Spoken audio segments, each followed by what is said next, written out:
What's up, YouTube? This is Too Raw for TV. All right, so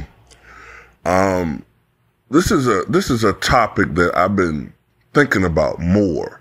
Okay, like I tend to analyze these things a lot, and that's why I don't like to come to snap decisions or make a snap assumption about everything. You know what I'm saying? And this is the situation with Chris Paul for MVP. And I was debating this with Bloodprint. He used to do videos on YouTube. He follows my channel still. He knows a great deal about basketball. Analyzes things deeply like I do. And he almost swayed me, saying, you know, for reasons why Chris Paul's not MVP. But then I start thinking about it. Because I know that Chris Paul's numbers don't jump out at you, right? 16 points, almost 17, 4.5 rebounds, 8 to 9 assists per game. But then I thought about something.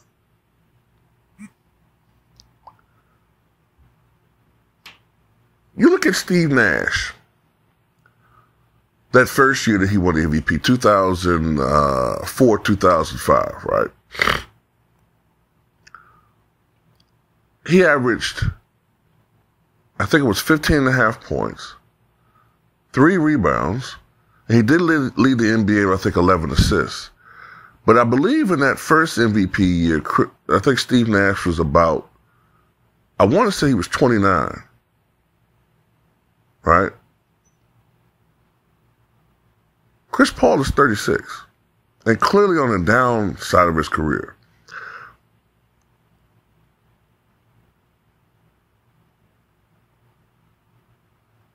Why is it no one, or not the consensus at least, talks about how Steve Nash doesn't really deserve some of those MVPs? Remember, Steve Nash won 2 MVPs in a row. 2004, 2005, and 2005, 2006. And then in 2006, 2007, he finished second, if I'm not mistaken, to Dirk, who won it in 2006, 2007. Never averaging 20 points a game, which is something that Chris Paul has achieved in his career. Now, the old tried and true argument has been that you give it to, well, at least in the last 40 years, that you give the award to the most impactful player on the best team. And while the Utah Jazz have been for much of the latter part of the season, the top team in the Western Conference, when you look at where Phoenix was over the past couple seasons, and you look at the addition of Chris Paul, and you see where they are now, on the precipice of being the top seed in the Western Conference. It's staggering. It's amazing. Wherever Chris Paul is gone, he has resurrected or improved a fledgling or flatlining franchise. Remember, David Stern killed a trade. This is how great Chris Paul was at one point in time. And this is when ESPN wasn't as hyperbolic as they are now with their praise.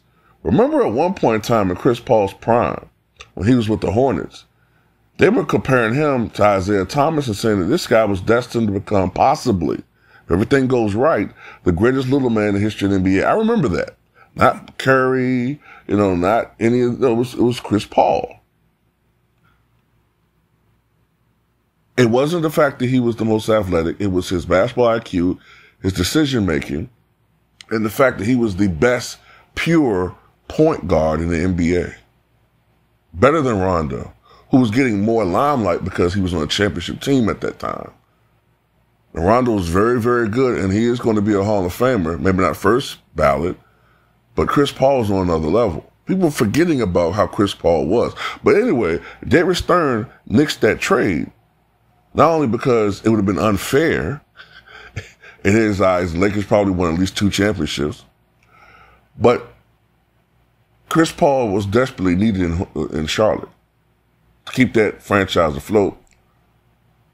Not Charlotte, excuse me, in New Orleans. Keep that franchise afloat after the devastation of Hurricane Katrina. Once Chris Paul left that franchise, not mistaken, and went to the Clippers, I believe the Hornets fell off completely for a while. Am I correct? Until I think Davis got there.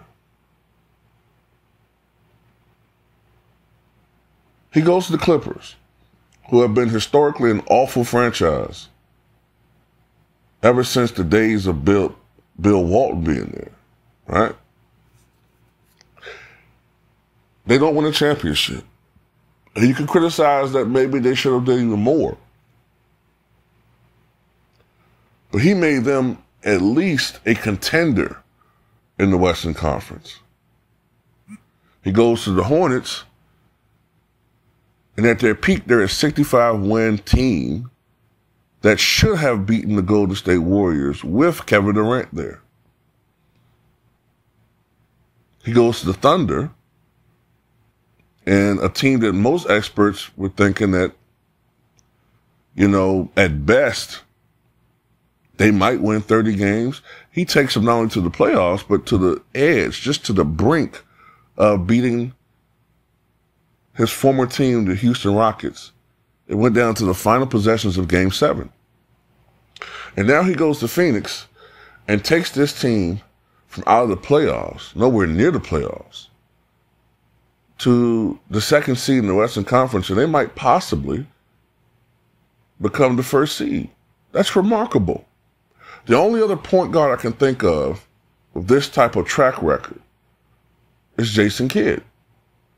And Jason Kidd, the triple-double, savant that he was,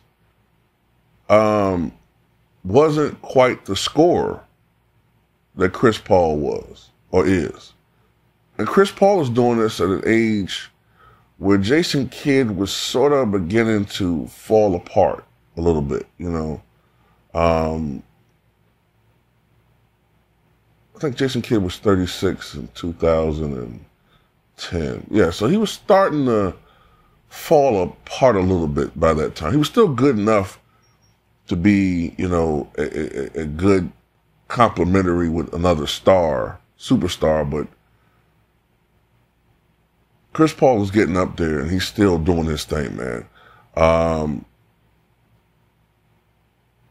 I think that he is deserving of the MVP award right now. I'm not saying that he's going to get it.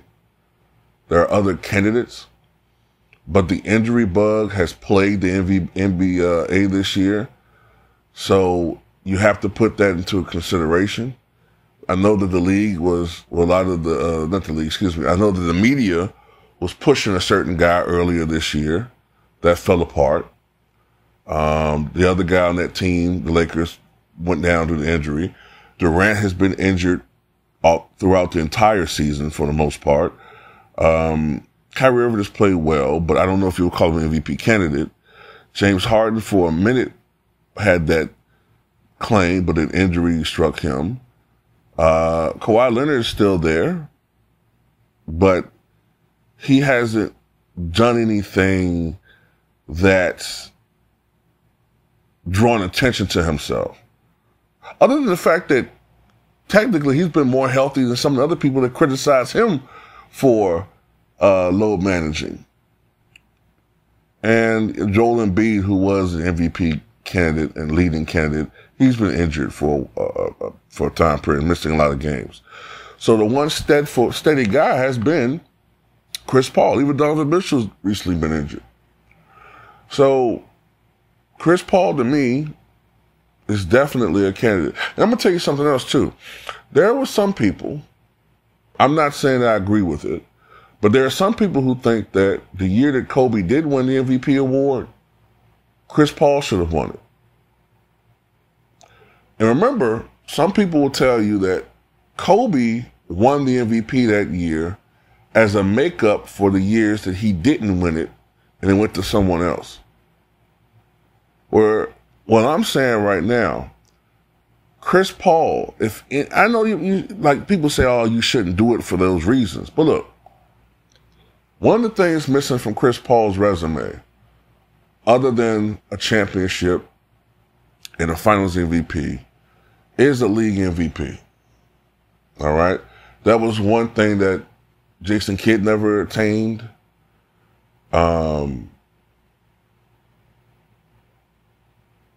You know, that's something that Nate Archibald never got. Some of the all-time great point guards never got an MVP award.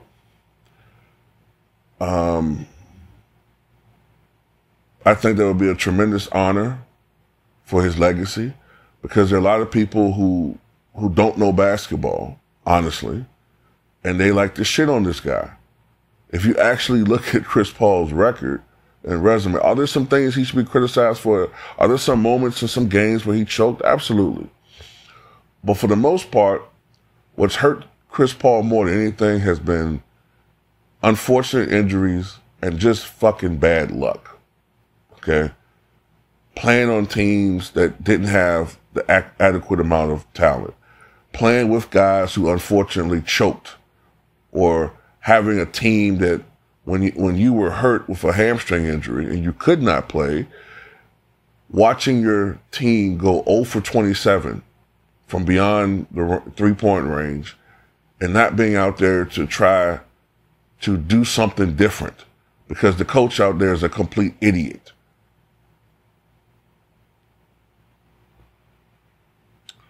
You know, having historic comebacks come against your team. You know, and you couldn't do a damn thing to change the outcome.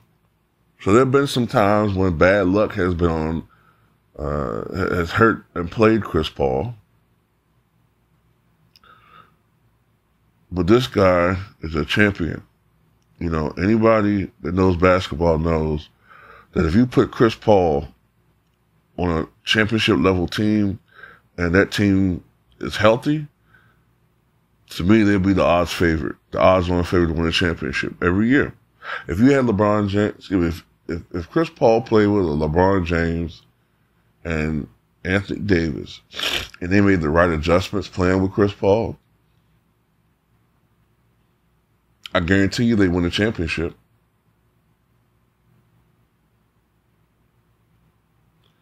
If you put Chris Paul with James Harden and Kevin Durant, they win a championship. But unfortunately, Chris Paul has never had the luxury of playing with guys that talented. You know, he did play with James Harden, but not to that degree. You know what I'm saying? With teams like that. So, yeah, I do think that Chris Paul is deserving of an MVP award. The numbers don't jump out at you. But, you know, the numbers didn't jump out with Steve Nash, but people didn't have a problem voting for him as MVP. So why is that people are using, oh, he's only averaging 16 points. Oh, you know, look, I'm just going to put it out there like this. Why do niggas have to jump through hoops to get praise? But everybody else, it's their leadership and, that basketball IQ and all these, quote, leadership qualities that they show. You know, he's so smart out there with his decision making. Well, of us, we got to put all these gaudy numbers up there. And then when we do put up gaudy numbers, we're stat padding, or we play in a weak era, or all these other, can't really definitively be proven, arguments. Whatever, man. I don't want to go down that path, man.